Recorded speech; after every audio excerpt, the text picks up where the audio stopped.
discípulo amado do Senhor, Amém. discípulo nosso. Amém? Glória a Deus. Queridos, boa noite. Vocês estão bem? Eu estou bem também. Muito feliz em poder repartir um pouco da palavra de Deus. E nessa noite nós vamos tratar de um assunto que é essencial, coisa que acomete muita gente, na verdade todo e qualquer ser humano. Mas por meio do Evangelho, por meio da palavra pregada, nós vamos entender que Deus tem o remédio para nós. Deus tem o remédio para os nossos medos, os nossos temores, para às vezes o caos que se instala dentro de nós. E por isso eu quero te convidar a abrir comigo a sua Bíblia, na primeira carta do apóstolo João,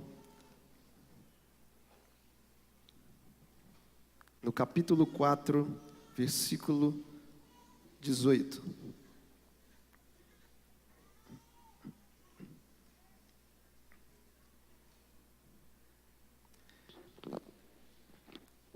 Primeira João, capítulo 4, versículo 18. Todos encontraram? Amém ou amém? Amém. Diz assim o texto: no amor não existe medo. Antes, o perfeito amor lança fora todo medo. Ora, o medo produz tormento. Logo, aquele que teme não é aperfeiçoado no amor. Curve sua cabeça por um instante, feche seus olhos. Pai, te louvamos por tua palavra. Reconhecemos que ela é a verdade do Senhor para cada um de nós, Pai. E que nessa noite, mais uma vez, o Teu Espírito Santo possa transformar o nosso entendimento, o nosso viver, e que o nosso caráter seja semelhante ao Teu, Pai. Que o Teu amor, que foi derramado nos nossos corações, possa dissipar e expulsar todo o pavor, todo o medo e todo o caos, Pai, nos nossos corações. Assim oramos em nome de Jesus. Amém. E amém. O perfeito amor lança fora todo medo. Assim diz a palavra de Deus. E o tema dessa mensagem, como vocês podem ver, é a sociedade do medo. Nós presenciamos atualmente, principalmente nessa geração pós-moderna, um contexto social onde muitos estão vivendo firmados no pavor, firmados no caos, firmados, quem sabe, na insegurança e acabam, por sua vez, vivendo com medo. Obviamente, eu não estou falando de um medo comum e natural, porque o medo comum e natural, ele acaba sendo um mecanismo de defesa que nos alerta quanto a perigos iminentes. O medo comum e natural acaba sendo uma medida protetiva do nosso próprio organismo, que está diretamente associado à sobrevivência humana, que está diretamente ligado à preservação da vida. Então eu não estou falando aqui de um medo comum e natural que nos protege. Então de qual medo nós estamos tratando nessa noite? Eu estou falando de um medo num nível mais profundo. Estou falando de um medo que nos desestrutura, um medo que nos desestabiliza, um medo que nos paralisa por completo, que chega às vezes a abalar a nossa fé ou que até mesmo atinge a confiança que nós temos em Deus. Eu estou tratando aqui de um medo que nos aprisiona, que nos limita, que nos impede de explorarmos todo o nosso potencial. É um medo que deixa a sociedade em geral num estado de pavor e de caos. E é esse sentimento diabólico que nós estamos aqui chamando de o sentimento que constitui a sociedade do medo, de fato. Mas parando para pensar, o que é que de fato constitui essa chamada sociedade do medo? E uma das principais coisas que contribuem diretamente para o medo instalado na sociedade são, de fato, as más notícias. E diga-se de passagem, más notícias hoje nós temos de sobra.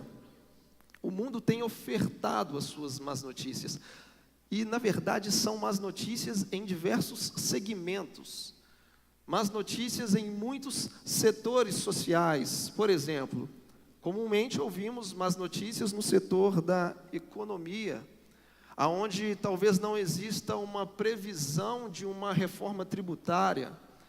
Más notícias aonde o cidadão, nos dias atuais, não tem mais o poder de compra, aonde os noticiários falam mais de inflação e quase nada de deflação. Más notícias no setor econômico. Ou más notícias no setor político, aonde a gente olha para o contexto da nação e percebe que a nação está rachada, está dividida ao meio, tudo por conta de uma polarização político-partidária, aonde os de direita e de esquerda ficam se degladiando e ninguém faz nada. Notícias tristes. Notícia triste quando o país carrega um terrível histórico de corrupção. Isso também é má notícia. Más notícias no setor da família. Quando a gente para observar a nossa Carta Magna, a nossa Constituição Federal, que prevê que no artigo 226 a família é a base da sociedade e tem direito à especial proteção do Estado. Mas quando a gente para olhar na realidade, nós não percebemos nenhuma proteção especial por parte do Estado com a família. Más notícias. No Brasil, a cada 3 casamentos, 1 termina em divórcio. Segundo o IBGE, desde quando a lei do divórcio ela foi sancionada, já são 7 milhões de divórcios. Se fizermos o cálculo, dá aproximadamente 580 divórcios por dia na nação. Más notícias, aliás, péssimas notícias no setor da família. Más notícias no que conhecemos como segurança pública, é onde a criminalidade ela vai avançando, dentro daquilo que conhecemos como crimes violentos. E com isso, o medo vai sendo instaurado na nossa sociedade, onde alguns cidadãos ou algumas famílias chegam a ter medo de sair de casa. Se sentem reféns desse pavor, desse caos, dessa assolação social. E de fato, nós entendemos que os jornais, eles são meios oficiais de comunicação. Eles trazem informação. Só que, no entanto, a maior porcentagem das notícias geralmente estão ligadas a tragédias, a coisas ruins, a coisas que são de fato lamentáveis, principalmente dentro daquele segmento jornalístico que é conhecido como sensacionalista. E eu não sei de onde tiraram a ideia de que notícia ruim vem demais, e assim nós vamos engolindo essas más notícias. E as más notícias vão provocando na nossa sociedade esse sentimento de pavor, de medo e de insegurança. E com isso vamos nos transformando na sociedade do medo. É claro que, como igreja, nós não podemos ser irresponsáveis, como foram os falsos profetas no tempo de Ezequiel, de Isaías, de Jeremias, que profetizavam dizendo que estava tudo bem, quando na verdade a coisa ia de mal a pior.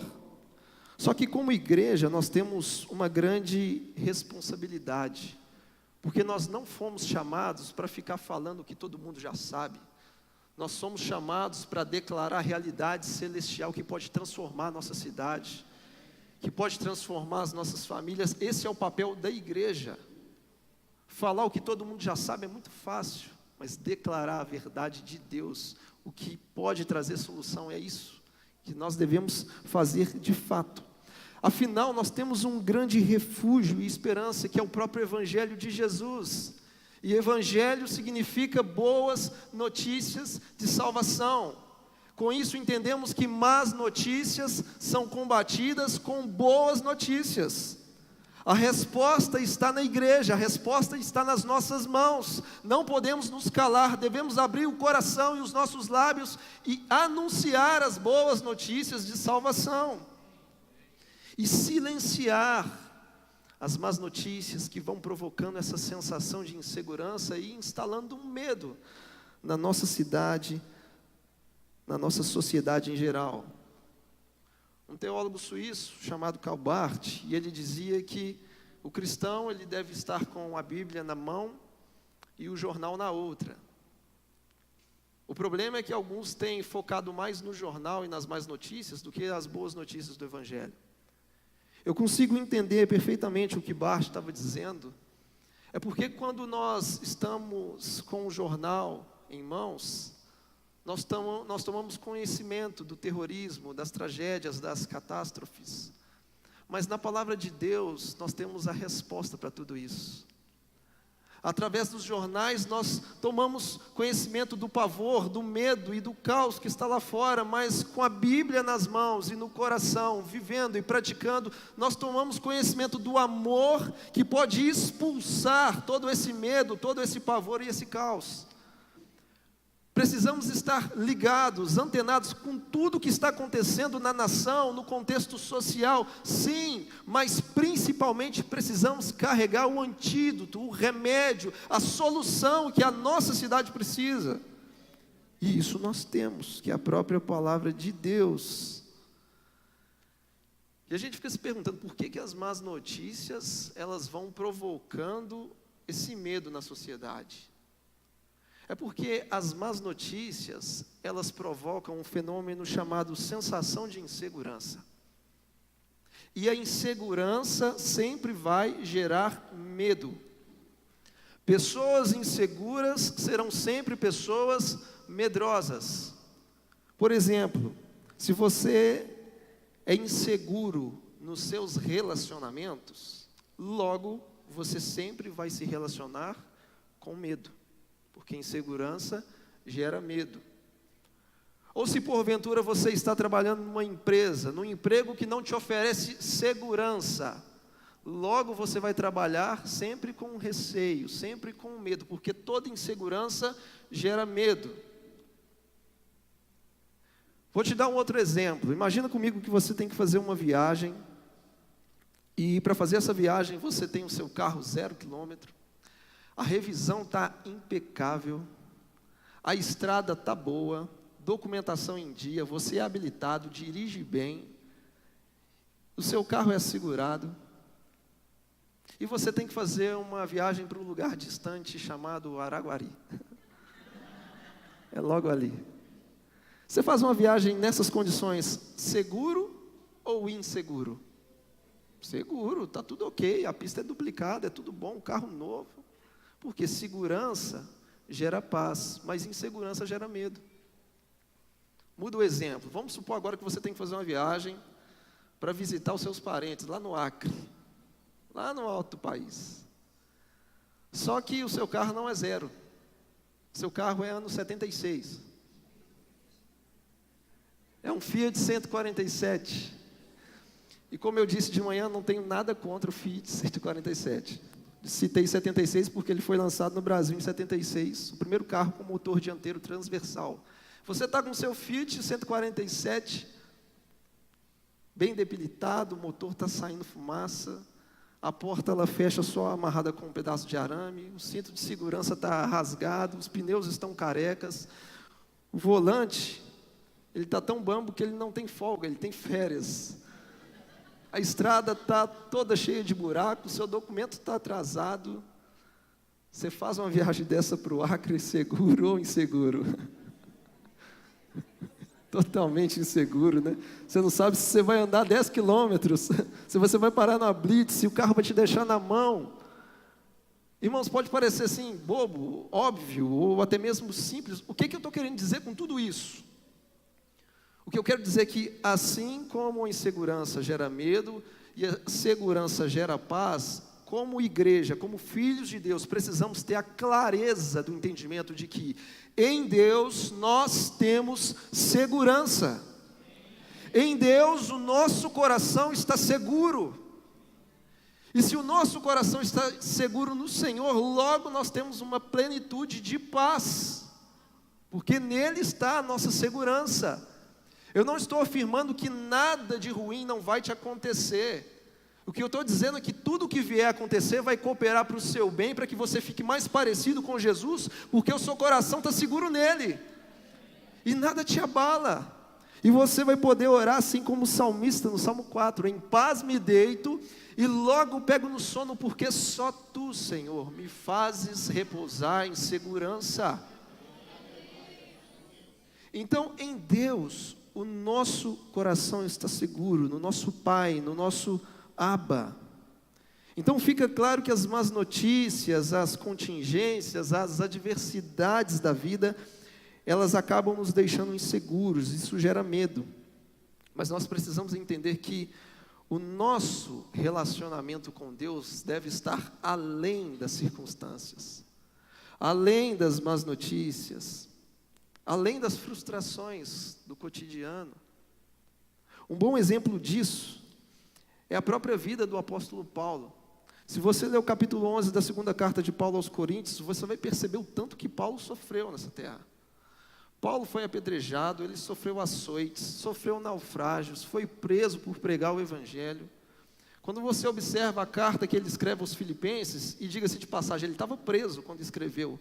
A carta aos Filipenses é conhecida como a carta da alegria. E aí a gente faz, essa pergunta: como que alguém pode falar de alegria mesmo cercado por essas circunstâncias adversas? E a resposta é bem simples, é porque o relacionamento que Paulo tinha com Deus estava muito além das circunstâncias, estava muito além das más notícias, estava muito além das contingências da vida. É por isso que o coração dele estava em paz, estava seguro o coração dele no Senhor. Lá em João 20, a Bíblia diz, no versículo 19, que os discípulos, eles estavam morrendo de medo, estavam a portas trancadas, com medo dos judeus, da perseguição. E é nesse momento que Jesus aparece aos seus discípulos e diz o seguinte: paz seja com vocês. Jesus declarou a paz sobre a vida dos seus discípulos. O interessante de tudo isso é que a paz que Jesus declarou sobre eles não alterou a circunstância, a perseguição continuou acontecendo, mas ela alterou o estado de espírito e o coração dos discípulos para encarar toda a circunstância, toda a adversidade. Jesus já declarou a paz sobre a igreja, Ele é o príncipe da paz, então você precisa se apropriar por fé dessa paz, e que o nosso relacionamento com Ele esteja para além dos problemas e das más notícias, porque não são as más notícias que determinam o meu relacionamento com Deus, mas é o meu relacionamento com Deus que determina o meu estado de espírito diante dos problemas, diante das circunstâncias, diante das contingências da vida. Então, relacionamento com Deus também nos livra do medo, e faz toda a diferença. O medo, ele tem consequências terríveis e múltiplas. O medo, ele paralisa, o medo aprisiona, ele desestabiliza, o medo causa desespero, literalmente. E se não vigiarmos, o medo pode tomar conta do nosso coração e até mesmo abalar a nossa fé, abalar a confiança que nós temos em Deus. Lá em Mateus 14, quando Jesus ele vem andando por sobre as águas, os discípulos ficaram com medo, achando que era um fantasma, começaram a gritar de desespero. E aí, quando eles reconhecem Jesus, Pedro, talvez ali o mais ousado, disse: se és tu, Senhor, faça com que eu caminhe até ti. E assim foi, Pedro foi andando por sobre as águas, mas a Bíblia diz que Pedro começou a olhar para o vento, para a tempestade, e ali ele começou a afundar. Na vida da igreja não é diferente, nós não podemos tirar os nossos olhos do autor e consumador da nossa fé, que é Cristo. Para, em nome de Jesus, de ficar olhando para o vento, para as más notícias, o que o mundo está falando, não importa, o que importa é o que o Evangelho diz. É isso que pega, é isso que transforma, é isso que faz a diferença no nosso coração, mas continua com o olhar em Jesus. Não desvie o foco não, senão você vai ficar com medo. Vai ficar apavorado, vai começar a naufragar. O medo, ele provoca distanciamento, ele provoca separação. Jacó estava com medo do seu irmão Esaú e por isso ele fugiu. Viveu 20 anos longe da sua parentela, dos seus familiares, por medo. Então medo traz distanciamento, olha a consequência. E lá em Gênesis 32 diz que no dia que Jacó decidiu voltar com sua esposa, com sua família, com a sua prole, a Bíblia diz que ele ficou sabendo que o seu irmão estava vindo ao seu encontro, e ele ficou com medo de novo, e com isso ele dividiu a família. mandou metade para a direita, metade para a esquerda. Olha só, o medo, além de produzir na vida dele distanciamento, produziu divisão. Sem dúvidas, o medo não é nada bom para nós e não vem da parte de Deus para nós. O medo, ele acaba provocando preocupação. Deixa as pessoas completamente preocupadas. E no medo, a nossa mente e o nosso coração são completamente dominados. Mas nós não precisamos andar preocupado, porque o amor de Deus já tem ocupado todo o espaço que existe em nós. Quem se ocupa com o amor de Deus não se preocupa com as coisas dessa vida, nem tampouco com as más notícias, nem tampouco com as adversidades. O medo causa ansiedade, mas Paulo nos alerta aos Filipenses dizendo: ei, não andem ansiosos por coisa alguma, mas apresentem tudo em oração diante de Deus, com súplica, com ações de graças. E ele traz a receita, dizendo que se orarmos ao Senhor, a paz de Deus, que excede todo entendimento, que ultrapassa a razão, ela vai guardar os nossos corações em Cristo Jesus. Então a paz de Jesus já foi declarada sobre nós. Precisamos orar e entregar os nossos medos a Deus, porque a paz dele está sobre nós. Então não viva refém do medo, porque tudo que o medo quer é transformar a nossa vida num filme de terror. Viver refém do medo é viver numa sexta-feira 13, é viver The Walking Dead, Wesley. É Jason versus Fred Krueger.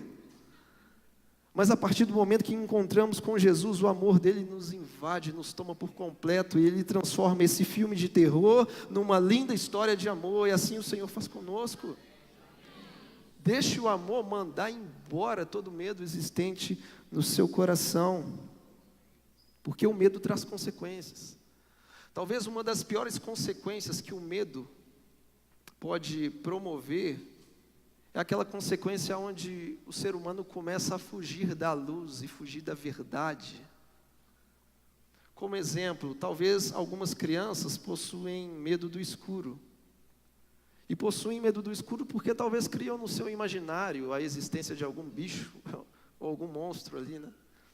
Mas o pior não é quando a criança tem medo do escuro, o pior é quando o adulto tem medo da luz.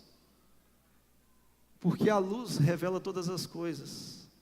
Paulo diz em Efésios 5,13 que a luz revela tudo que está em oculto.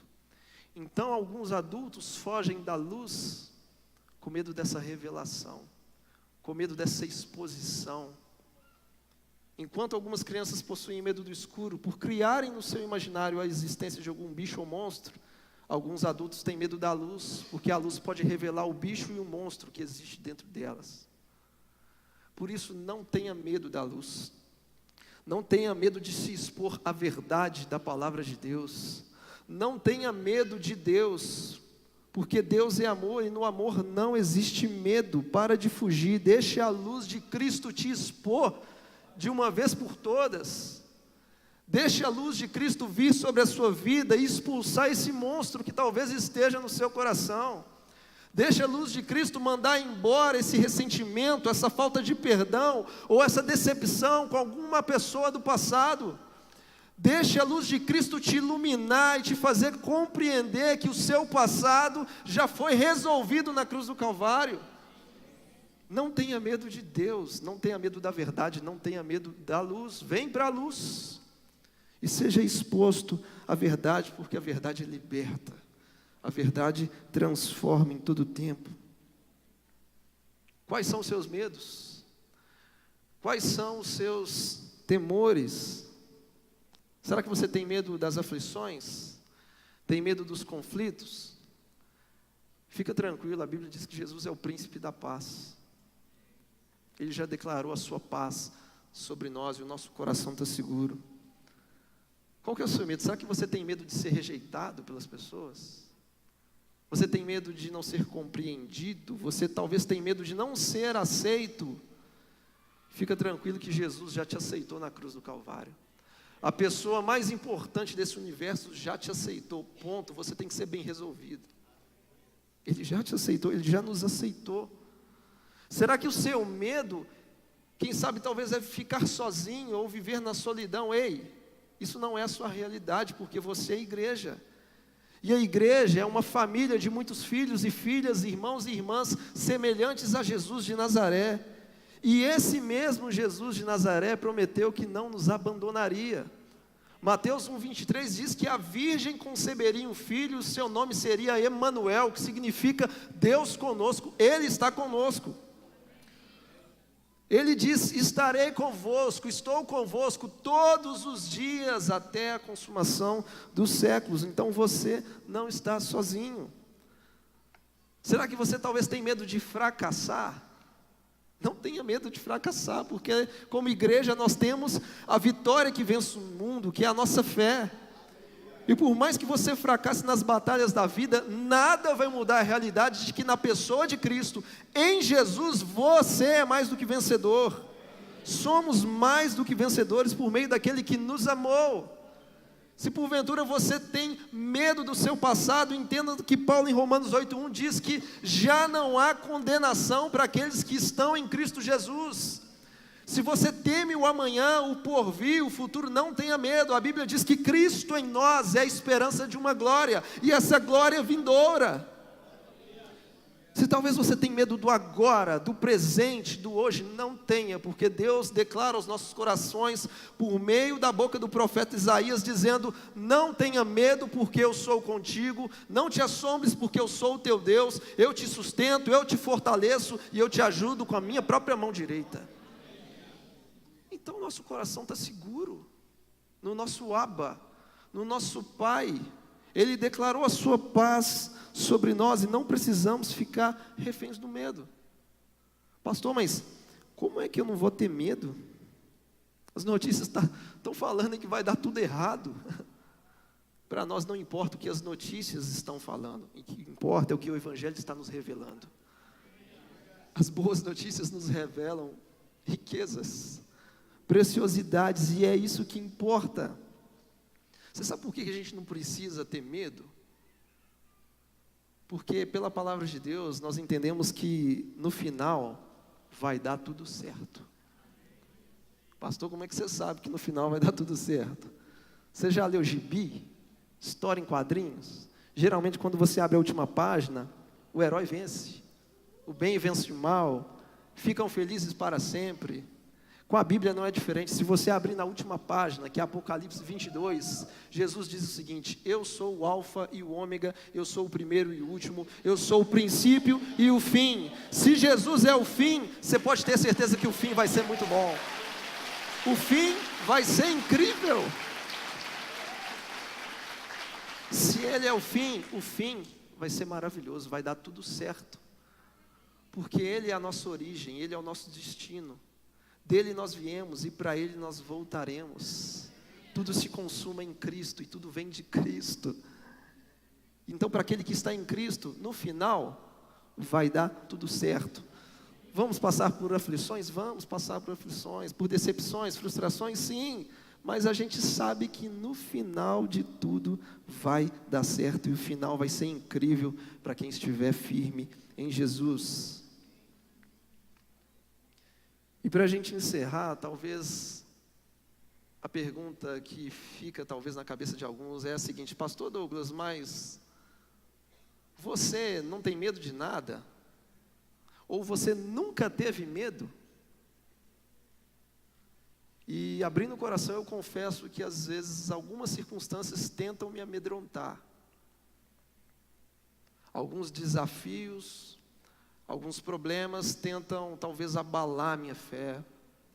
Às vezes eu me vejo cercado de circunstâncias adversas. E às vezes eu tenho medo.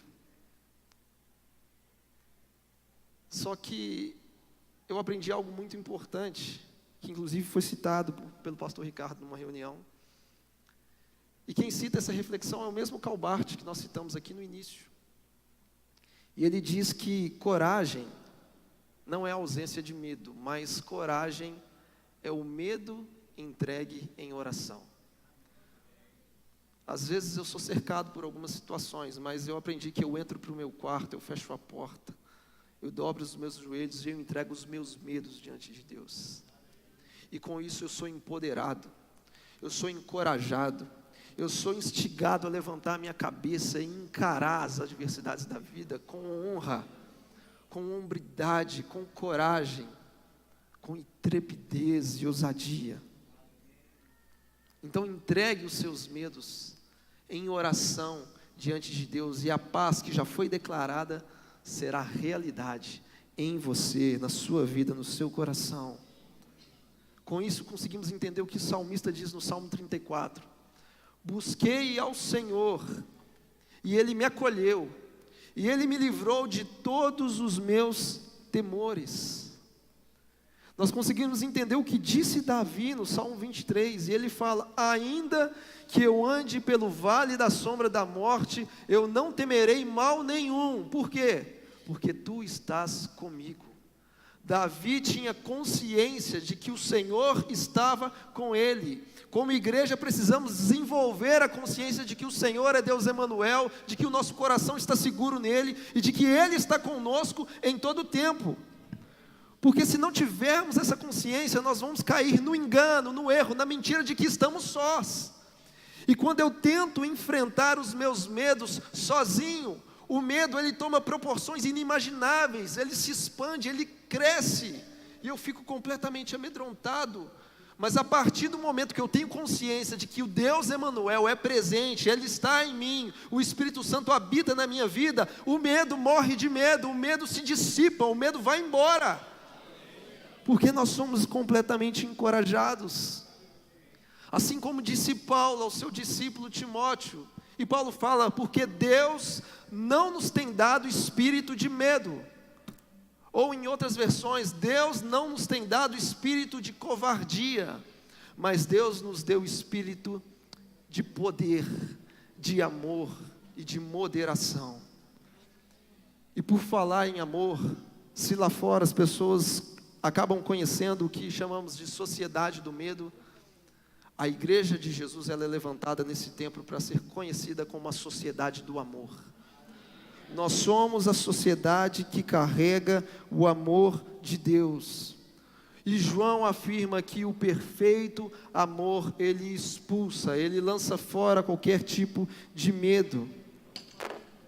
Ou seja, o medo e o amor, eles não compartilham do mesmo ambiente. Um precisa sair de cena para dar lugar ao outro, porque assim como a luz dissipa as trevas, o amor também expulsa todo medo, todo pavor, todo caos. Agora há pouco eu disse que a origem dos nossos medos, eles estão nas inseguranças que nós temos, porém, pela palavra existe uma raiz mais profunda. A origem do medo vem da falta de amor, porque a falta de amor gera insegurança, a insegurança gera medo, e o medo produz tormento. Ou seja, uma pessoa que não é amada, ou que não se sente amada, sempre vai ser uma pessoa insegura, que por sua vez vai viver sempre com medo e atormentada. Mas em nome de Jesus, nessa noite, pelo poder da palavra pregada, pelo poder da verdade do Evangelho, você não tem motivos para ser uma pessoa insegura e medrosa, porque Deus é amor, porque em Deus não existe falta de amor. O próprio João declara que Ele nos amou de tal maneira, ou seja, Deus nos amou de maneira imensurável, de maneira grandiosa. O perfeito amor de Deus nos livra do medo, do tormento, da insegurança. O amor de Deus nos dá estabilidade emocional. O amor de Deus nos dá segurança. Ele nos empodera, Ele nos encoraja. Por isso tenha consciência de que você é amado por Deus e nada muda essa realidade. Ele diz através de Jeremias, dizendo: com o amor eterno eu te amei, e com a minha benignidade eu te atraí. Ou seja, só fomos atraídos porque primeiro fomos amados com esse amor que é eterno. E isso significa que o amor de Deus, ele é atraente. E nessa noite o amor de Deus está atraindo você para mais perto dele, trazendo segurança, trazendo estabilidade emocional. Paulo deixa bem claro dizendo que a esperança não se confunde, porque o amor de Deus foi derramado nos nossos corações por meio do Espírito Santo que nos foi dado. Podem surgir más notícias, podem surgir contingências, podem surgir adversidades, mas se a nossa confiança estiver no amor de Deus, nós não seremos abalados. Como diz o salmista, os que confiam no Senhor são como o monte Sião, que não se abala, mas que permanece para sempre. Portanto, a palavra de Deus para nós nessa noite é a palavra de Isaías, quando ele diz: não temas, porque eu sou com vocês, não te assombres, porque eu sou o teu Deus, eu te sustento, eu te ajudo, eu te fortaleço com a minha destra fiel. Deixa o amor de Deus invadir o seu coração e expulsar o pavor, o caos, o medo que porventura exista na sua vida. Levanta a cabeça, vai para cima, o amor de Deus está em você. Ele é Deus Emanuel, Ele não te deixa, Ele não te abandona. Se você crê nessa palavra, por gentileza, fica de pé no seu lugar, fecha os seus olhos por um instante.